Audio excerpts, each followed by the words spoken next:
कभी सोचा है कि एक नन्हा सा बीज कैसे एक विशाल शानदार पेड़ बन जाता है? इसका राज छिपा है पौधों की अंदरूनी बनावट में, यानी पादप ऊतकों में।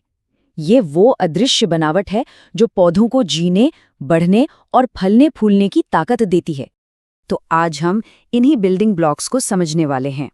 हम जानेंगे कि ऊतक आखिर होते क्या हैं, पौधों और जानवरों के ऊतकों में क्या बड़ा फर्क है, पौधों की ग्रोथ होती कैसे है और कैसे अलग अलग ऊतक मिलकर एक पौधे को जिंदा रखते हैं। तो चलिए इस अनोखी दुनिया में और गहरे उतरते हैं। सबसे पहले ये समझना बहुत जरूरी है कि जब हम ऊतक या टिश्यू कहते हैं तो हमारा मतलब आखिर होता क्या है। तो सबसे पहला और बुनियादी सवाल, ऊतक यानी टिश्यू क्या है? ऊतक यानी कोशिकाओं की एक टीम। इन सभी कोशिकाओं की बनावट लगभग एक जैसी होती है और ये सब मिलकर एक खास मिशन पूरा करती हैं। सोचिए, अमीबा जैसा कोई एक कोशिका वाला जीव है, उसे सारे काम अकेले ही करने पड़ते हैं, खाना, सांस लेना, घूमना, सब कुछ। लेकिन हम इंसानों या पौधों जैसे मल्टीसेल्युलर जीवों में मामला बिल्कुल अलग है। यहाँ होता है डिवीजन ऑफ लेबर, मतलब काम का बंटवारा। जैसे एक बड़ी कंपनी में अलग अलग डिपार्टमेंट होते हैं, वैसे ही हर काम के लिए खास कोशिकाएं होती हैं और यही स्पेशलिस्ट कोशिकाएं मिलकर ऊतक बनाती हैं। अब एक सवाल जो दिमाग में आता है, क्या पौधों और जानवरों के टिश्यू एक जैसे होते हैं? पहली नज़र में शायद लगे कि हाँ, क्यों नहीं, पर जवाब है नहीं, बिल्कुल नहीं। और इसकी वजह बहुत ही इंटरेस्टिंग है। देखिए, ये स्लाइड पूरी कहानी बता देती है। पौधे एक ही जगह पर रहते हैं, उन्हें आंधी, तूफान, बारिश सब झेलना पड़ता है और सीधा खड़ा रहना होता है, तो उन्हें बहुत ज़बरदस्त सपोर्ट चाहिए। और इसके लिए कुदरत का सोल्यूशन क्या है? डेड सेल्स, यानी मृत कोशिकाएं। ये बिना कोई एनर्जी खर्च किए पौधे को कठोरता और मजबूती देती हैं। दूसरी तरफ जानवर हैं जो खाने, रहने और सुरक्षा के लिए इधर उधर घूमते हैं। उन्हें चाहिए फ्लेक्सिबिलिटी, गतिशीलता, तो उनके ज़्यादातर टिश्यू जिंदा होते हैं और लचीले होते हैं। ये उनकी लाइफस्टाइल का एक बुनियादी फर्क है जो उनके टिश्यू की बनावट तय करता है। तो एक बात तो साफ है, पौधों का बढ़ने का तरीका बिल्कुल अलग होता है। उनकी ग्रोथ पूरे शरीर में एक साथ नहीं होती, बल्कि कुछ खास जगहों पर ही होती है। तो चलिए मिलते हैं पौधों की इस कंस्ट्रक्शन टीम से जो इस ग्रोथ के लिए जिम्मेदार है। इन्हें कहते हैं मेरिस्टेमेटिक टिश्यू, पौधे के असली ग्रोथ इंजन। इन टिश्यू की कोशिकाएं समझ लीजिए सुपर एक्टिव होती है, लगातार डिवाइड होती रहती हैं। और इनकी बनावट देखिए कितनी खास है। इनमें गाढ़ा साइटोप्लाज्म होता है, मतलब एनर्जी से भरपूर। सेल वॉल पतली होती है ताकि आसानी से बढ़ सकें। न्यूक्लियस यानी सेल का कंट्रोल सेंटर वो भी बड़ा सा होता है। और सबसे मजेदार बात, इनमें वैक्यूल यानी रसस्थानियां नहीं होती। क्यों? क्योंकि वैक्यूल तो स्टोरेज का काम करते हैं और इन सेल्स को स्टोर करने का टाइम ही नहीं है। इन्हें तो बस तेजी से डिवाइड होना है, बढ़ना है। मेरिस्टेम का पहला टाइप है एपिकल मेरिस्टेम। ये पौधे की जड़ और तने के बिल्कुल टिप पर यानी सिरे पर होता है। इसका काम एकदम सीधा है, पौधे की लंबाई बढ़ाना। बस इसी की वजह से जड़ें जमीन में गहरी जाती हैं और तना आसमान की ओर बढ़ता है। दूसरा है लैटरल मेरिस्टेम, जिसे कैम्बियम भी कहते हैं। ये तने के किनारों पर होता है और इसका काम है पौधे की मोटाई यानी उसका घेरा बढ़ाना। जो पेड़ का तना साल दर साल चौड़ा होता जाता है ना, वो इसी टिश्यू का कमाल है। और तीसरा इंटरकैलरी मेरिस्टेम। ये आपको घास जैसे पौधों में नोड्स के पास मिलेगा और यही वजह है कि जब घास को काट दिया जाता है या कोई जानवर उसे खा लेता है तो वो फिर से उगाती है। कमाल है ना? और इस बात का सबूत चाहिए तो प्याज की जड़ों वाला ये सिंपल सा एक्सपेरिमेंट देखिए। 2 जार लीजिए, दोनों में पानी भरकर प्याज रख दीजिए ताकि जड़ें निकल आएं। अब जार नंबर 2 वाले प्याज की जड़ों के सिरों को कैंची से थोड़ा सा काट दीजिए। कुछ दिन इंतजार करिए, नतीजा क्या होगा? पहले जार में जड़ें लंबी होती जाएंगी, लेकिन दूसरे जार में ग्रोथ एकदम रुक जाएगी। ये कितना साफ साफ दिखाता है कि ग्रोथ का असली इंजन तो वो टिप ही है जहां एपिकल मेरिस्टेम होता है। तो हमने देखा कि मेरिस्टेम कोशिकाएं पौधे को बढ़ाती हैं, लेकिन सवाल ये है कि एक बार जब ये अपना काम कर लेती हैं तो फिर क्या होता है? क्या वे बस हमेशा बढ़ती ही रहती हैं? नहीं। चलिए देखते हैं कि जब इन ग्रोथ सेल्स को एक परमानेंट जॉब मिलती है तो क्या होता है।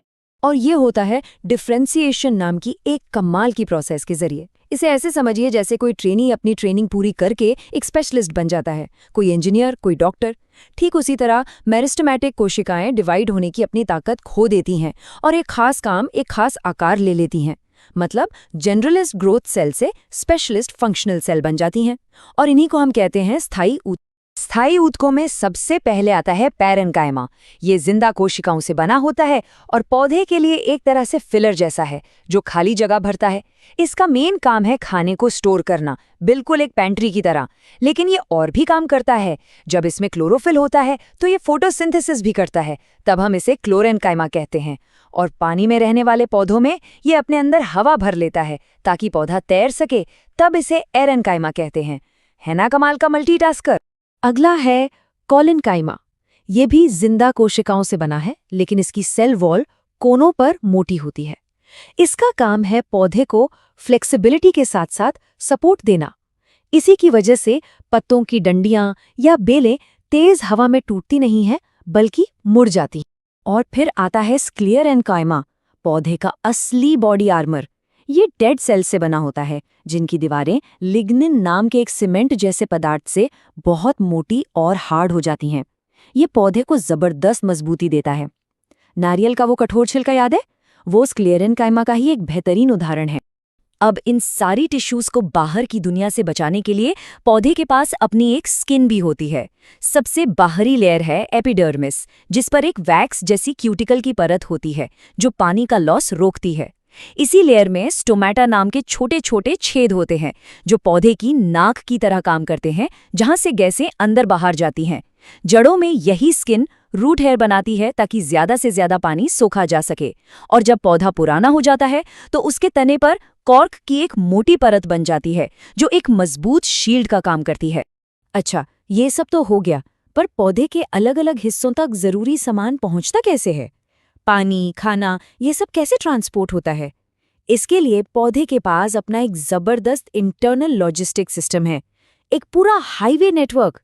और ये स्लाइड पौधे के इसी सुपर हाईवे के 2 लेन को बहुत अच्छे से दिखाती है। पहली लेन है जाइलम, ये है वाटर पाइपलाइन।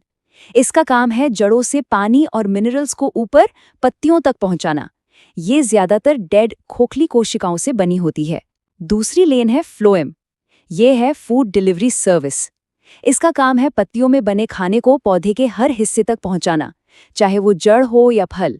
ये ज्यादातर जिंदा कोशिकाओं से बनी होती है और ये दोनों मिलकर बनाते हैं पौधे का वो शानदार ट्रांसपोर्ट सिस्टम जो उसे जिंदा रखता है।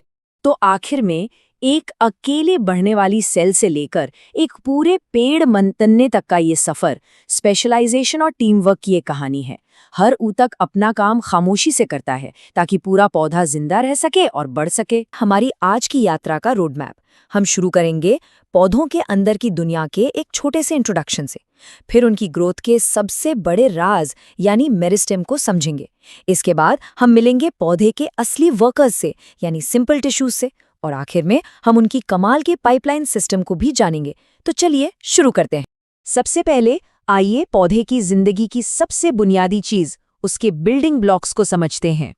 ये सवाल हम सब के मन में कभी ना कभी तो आता ही है ना, कि कैसे एक छोटा सा मामूली सा दिखने वाला बीज एक बड़ी हरी भरी चीज में बदल जाता है। आखिर इसके पीछे का राज क्या है?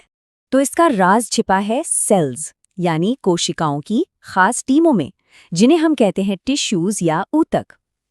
इन्हें आप छोटी छोटी वर्कर टीमों की तरह समझिए, जहां हर टीम को एक खास काम सौंपा गया है और वो मिलकर उसे पूरा करती है। पौधों में टिश्यूज के मोटे तौर पर 2 परिवार होते हैं।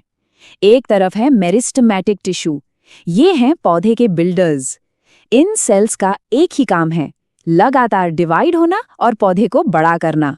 और दूसरी तरफ है परमानेंट टिश्यू, ये हैं पौधे के स्पेशलिस्ट्स। मतलब ये वो सेल्स हैं जिन्होंने अपना काम चुन लिया है और अब ये डिवाइड नहीं होते। तो चलिए पहले इन बिल्डर्स पर ही फोकस करते हैं, वो टिश्यू जो पौधे की हर तरह की ग्रोथ के लिए जिम्मेदार हैं। तो ये मेरिस्टेमेटिक टिश्यू मिलते कहाँ हैं? ये आपको मिलेंगे पौधे के ठीक उन हिस्सों में जहां से वो बढ़ रहा है, जैसे जड़ों और टहनियों की एकदम नोक पर। असल में यही पौधे का असली ग्रोथ जोन है, जहां सारी एक्शन होती है। इन सेल्स की बनावट भी बड़ी कमाल की होती है। ऐसी कि ये फटाफट डिवाइड हो सकें। इनका साइटोप्लाज्म एकदम गाढ़ा होता है, दीवारें पतली होती हैं और न्यूक्लियस एकदम साफ साफ दिखता है। लेकिन एक दिलचस्प बात है, इनमें वैक्यूल्स यानी रिक्तिकाएं नहीं होती, और इसकी एक खास वजह है। अब सवाल ये उठता है कि इन सुपर बिजी सेल्स में वैक्यूल्स आखिर होते क्यों नहीं हैं? जरा सोचिए। बिल्कुल सही, क्योंकि वैक्यूल्स का काम है चीजों को स्टोर करना, और ये सेल्स तो डिवाइड होने में इतने बिजी हैं कि इनके पास कुछ भी स्टोर करने की फुर्सत ही कहाँ है। स्टोरेज तो इनके काम में सिर्फ एक अड़चन ही पैदा करेगा। अच्छा, अब ये मेरिस्टेम भी 3 तरह के होते हैं, इस बात पर कि वो पौधे में कहाँ है और क्या कर रहे हैं। सबसे पहले एपिकल मेरिस्टेम, ये पौधे की लंबाई बढ़ाता है, ठीक जड़ों और तनों की टिप पर। फिर आता है लैटरल मेरिस्टेम, ये पौधे की मोटाई यानी चौड़ाई बढ़ाता है। और तीसरा है इंटरकैलरी मेरिस्टेम, ये आपको मिलेगा पत्तियों के बेस पर, खासकर घास जैसी चीजों में, ताकि कटने के बाद भी वो फिर से बढ़ सकें। तो अब तक हमने बिल्डर्स की बात की। अब देखते हैं कि जब ये सेल्स अपना काम चुन लेते हैं तो क्या होता है। अब हमारी मुलाकात होगी पौधे के असली वर्कर्स या स्पेशलिस्ट से। ये सब होता है एक प्रोसेस के जरिए, जिसे कहते हैं डिफरेंशिएशन। ये वो पल है जब एक बिल्डर सेल डिवाइड होना बंद कर देता है और एक खास काम करने लगता है। समझ लीजिए उसे अपना परमानेंट जॉब मिल गया और वो बन गया एक permanent tissue. Simple permanent tissue 3 तरह के होते हैं। पहले हैं पेरेन्काइमा, जिनका मुख्य काम है खाना स्टोर करना। दूसरे कोलेनकाइमा, ये पौधे को फ्लेक्सिबल सपोर्ट देते हैं। इन्हीं की वजह से टहनियां तेज हवा में टूटती नहीं बल्कि झुक जाती हैं। और तीसरे हैं स्क्लेरेनकाइमा, ये पौधे को देते हैं शक्ति और मजबूती। इनकी सेल्स डेड होती हैं और लिग्निन नाम के एक सीमेंट से बनी होती हैं, बिल्कुल नारियल के छिलके की तरह सख्त। और ये पेरेन्काइमा टिश्यू तो बड़े काम का है। जब इसमें क्लोरोफिल आ जाता है तो ये बन जाता है क्लोरेनकाइमा और फोटोसिंथेसिस करने लगता है। और पानी में रहने वाले पौधों में ये बन जाता है एरेनकाइमा, जिसमें हवा की थैलियां होती हैं जो पौधे को तैरने में मदद करती हैं। है ना कमाल? अच्छा, पौधे की सिक्योरिटी टीम को तो हम भूल ही गए। एपिडर्मिस, ये पौधे की बाहरी स्किन है जो उसे बचाती है। स्टोमाटा, ये वो छोटे छोटे छेद हैं जो गैसों का आना जाना कंट्रोल करते हैं। और जैसे जैसे तने पुराने होते हैं उन पर कॉर्क की एक मोटी परत चढ़ जाती है, जो किसी ढाल से कम नहीं। चलिए अब आते हैं हमारे आखिरी हिस्से पर, पौधे की इंटरनल पाइपलाइन सिस्टम पर। मतलब पौधे के अंदर चीजें एक जगह से दूसरी जगह जाती कैसे हैं। ये पूरी पाइपलाइन 2 तरह के टिश्यूज से बनी है। पहला है जाइलम, ये है पौधे की वाटर पाइप। इसका काम है पानी और मिनरल्स को जड़ों से खींचकर पत्तियों तक पहुंचाना, और ये फ्लो हमेशा एक ही तरफ होता है, नीचे से ऊपर। दूसरा है फ्लोएम, ये है पौधे का फूड डिलीवरी नेटवर्क। ये पत्तियों में बने खाने को पौधे के हर उस हिस्से तक पहुंचाता है जहां उसकी जरूरत है, और इसका फ्लो दोनों तरफ हो सकता है। एक बहुत ही दिलचस्प बात पता है क्या है? जाइलम ज्यादातर डेड सेल से बना होता है। ट्रेकिड्स, वेसल्स, जाइलम फाइबर्स, ये सब डेड होकर एक खोखली और मजबूत पाइप जैसी चीज बना लेते हैं। पानी को ट्रांसपोर्ट करने के लिए इससे बेहतर क्या हो सकता है? इसमें सिर्फ जाइलम पेरेन्काइमा ही जिंदा सेल्स होते हैं। और इसके ठीक उलट फ्लोएम ज्यादातर जिंदा सेल्स से बना होता है। सीव ट्यूब्स, कंपेनियन सेल्स, ये सब मिलकर खाना पहुंचाने का काम करते हैं। इसमें सिर्फ फ्लोएम फाइबर्स ही डेड होते हैं जो सपोर्ट देते हैं। तो देखिए कैसे अलग अलग काम के लिए कितनी अलग अलग बनावट है। तो एक जड़ की नोक पर लगातार डिवाइड हो रही सेल्स से लेकर तने के अंदर की इन शानदार पाइपलाइनों तक, ये सारे टिश्यूज मिलकर ही उस शांत हरी भरी दुनिया को बनाते हैं जो हमारे चारों ओर है। ये है कि ये खरबों सेल्स, ये खरबों कोशिकाएं खुद को एक पूरी वर्किंग मशीन में ऑर्गेनाइज कैसे करती हैं। जरा सोचिए, ये तो कुदरत के सामने सबसे बड़ी मैनेजमेंट की चुनौती रही होगी। और इसका जो जवाब है ना, वो बड़ा शानदार है। टिश्यू यानी ऊतक। ऊतक असल में कुछ खास तरह के सेल्स की एक टीम की तरह हैं जो एक साथ मिलकर कोई एक खास काम पूरा करते हैं। और यही है ऑर्गेनाइजेशन का सबसे पहला और सबसे जरूरी लेवल। और पता है सबसे हैरान करने वाली बात क्या है? कि जानवरों की सारी कॉम्प्लेक्स संरचनाएं, चाहे वो हमारा दिमाग हो या दिल, सब कुछ सिर्फ 4 बेसिक टाइप के टिश्यू से बनी होती हैं। कमाल है ना? तो चलिए फिर शरीर के इस कमाल के आर्किटेक्चर के टूर पर निकलते हैं। हम एक एक करके इन चारों मेन टिश्यू टाइप्स को देखेंगे: एपिथेलियल, कनेक्टिव, मस्कुलर और नर्वस टिश्यू। सबसे पहले बात करते हैं एपिथेलियल टिश्यू की, जिसे उपकला ऊतक भी कहते हैं। इसको ना आप शरीर का एक तरह का सुरक्षा कवच समझ सकते हैं। ये हमारे शरीर की बाहरी और भीतरी हर सतह पर एक लाइनिंग या परत की तरह मौजूद रहता है। अब जरा इसकी बनावट देखिए। इसके सेल्स एक दूसरे से इतने टाइटली पैक्ड होते हैं कि उनके बीच कोई जगह ही नहीं बचती, बिल्कुल भी नहीं। यही बनावट इसे एक परफेक्ट दीवार, एक बैरियर बनाती है जो एक बेसमेंट मेम्ब्रेन पर टिकी होती है। और हाँ, ये टिश्यू बहुत तरह के होते हैं। जैसे हमारी स्किन में जो स्ट्रैटिफाइड स्क्वैमस टिश्यू है, उसमें कई परतें होती हैं ताकि हमें बाहरी चोट से बचाया जा सके। वहीं दूसरी तरफ हमारे फेफड़ों के एल्वियोली में सिंपल स्क्वैमस टिश्यू होता है, सिर्फ एक पतली सी परत, ताकि गैसों का लेन देन, डिफ्यूजन आसानी से हो सके। या फिर हमारी आंतों में कॉलमनर टिश्यू जो एब्जॉर्प्शन के लिए बना है, मतलब हर जगह जैसा काम वैसी बनावट। बहुत स्मार्ट डिजाइन है। ओके, तो अब चलते हैं हमारे दूसरे बिल्डिंग मटेरियल पर, कनेक्टिव टिश्यू यानी संयोजी ऊतक। जैसा कि नाम से ही जाहिर है, इसका मेन काम है कनेक्ट करना, जोड़ना। ये शरीर का ढांचा है जो सपोर्ट देता है और सब कुछ एक दूसरे से जोड़कर रखता है। ये एपिथेलियल टिश्यू से बिल्कुल उल्टा है। जहां एपिथेलियल के सेल्स कसकर एक दूसरे से चिपके हुए थे, वहीं कनेक्टिव टिश्यू के सेल्स एक मैट्रिक्स में, मतलब एक तरह के जेली जैसे पदार्थ में आराम से बिखरे हुए होते हैं, लूजली पैक्ड। और इसकी वैरायटी तो देखिए। जरा सोचिए, हमारा खून, ब्लड, जो ऑक्सीजन और न्यूट्रिएंट्स को ट्रांसपोर्ट करता है, वो भी एक तरह का लिक्विड कनेक्टिव टिश्यू है। दूसरी तरफ हमारी हड्डियां, जो पूरे शरीर को सपोर्ट देती हैं, वो एक सॉलिड कनेक्टिव टिश्यू हैं। और तो और टेंडन, जो हमारी मसल्स को हड्डियों से जोड़ते हैं, या लिगामेंट, जो हड्डियों को हड्डियों से जोड़ते हैं, ये सब के सब कनेक्टिव टिश्यू के ही अलग अलग रूप हैं। चलिए, अब आते हैं शरीर के इंजन पर, मस्कुलर टिश्यू यानी पेशीय ऊतक। ये वो टिश्यू है जिसमें कॉन्ट्रैक्ट करने की, मतलब सिकुड़ने की एक कमाल की ताकत होती है, और इसी वजह से हमारे शरीर में हर तरह की मूवमेंट मुमकिन हो पाती है, चाहे वो हमारा चलना फिरना हो या फिर हमारे दिल का धड़कना। मस्कुलर टिश्यू भी मेनली 3 तरह के होते हैं। एक है स्ट्राइएटेड मसल, जो हमारे हाथ पैरों में होती है। ये वॉलंटरी है, मतलब हम इसे अपनी मर्जी से कंट्रोल कर सकते हैं। दूसरी है स्मूथ मसल, जो हमारे पेट और आंतों में होती है। ये इनवॉलंटरी है, मतलब इस पर हमारा कोई कंट्रोल नहीं। और तीसरी कार्डियक मसल, जो सिर्फ हमारे दिल में होती है। ये भी इनवॉलंटरी है और एक खास रिदम में लगातार काम करती रहती है। और अब बारी है हमारे आखिरी और सबसे फास्ट बिल्डिंग मटेरियल की, नर्वस टिश्यू यानी तंत्रिका ऊतक। इसे समझिए शरीर का अपना हाई स्पीड कम्युनिकेशन नेटवर्क, जो बिजली की रफ्तार से मैसेज भेजता और रिसीव करता है। इस पूरे नर्वस सिस्टम की जो सबसे बेसिक यूनिट है, वो है न्यूरॉन। ये एक बहुत ही खास तरह का सेल है, जिसे सिर्फ एक ही काम के लिए डिजाइन किया गया है: इंफॉर्मेशन को इलेक्ट्रिकल सिग्नल के रूप में एक जगह से दूसरी जगह तक तेजी से पहुंचाना। तो एक न्यूरॉन में इंफॉर्मेशन का फ्लो बड़ा सीधा सा है। सबसे पहले डेंड्राइट सिग्नल को रिसीव करते हैं, फिर सेल बॉडी उस सिग्नल को प्रोसेस करती है, और आखिर में एक्सॉन उस सिग्नल को आगे अगले न्यूरॉन तक भेज देता है। ये बिल्कुल शरीर के अपने इंफॉर्मेशन हाईवे जैसा है। तो कुल मिलाके नर्वस टिश्यू का काम क्या है? ये बाहरी दुनिया से स्टिमुलस को रिसीव करता है, हमें तेजी से रिस्पॉन्ड करने में मदद करता है, और हमारे शरीर के अलग अलग हिस्सों के बीच कोऑर्डिनेशन यानी तालमेल बिठाता है।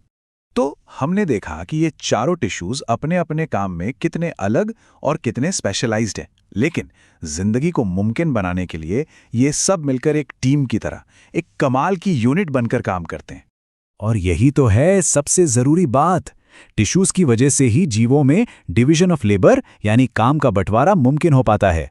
हर टिश्यू का अपना एक खास काम है, और जब सब अपना अपना काम करते हैं तो पूरा ऑर्गेनिज्म बहुत एफिशिएंटली यानी कुशलता से काम कर पाता है। ये एक सिंपल से लेकिन बहुत पावरफुल फॉर्मूले को दिखाता है। स्पेशलाइजेशन यानी विशेषज्ञता से आती है एफिशिएंसी यानी दक्षता, और एफिशिएंसी से बढ़ते हैं सर्वाइवल के चांस। ये जिंदगी का एक बेसिक प्रिंसिपल है।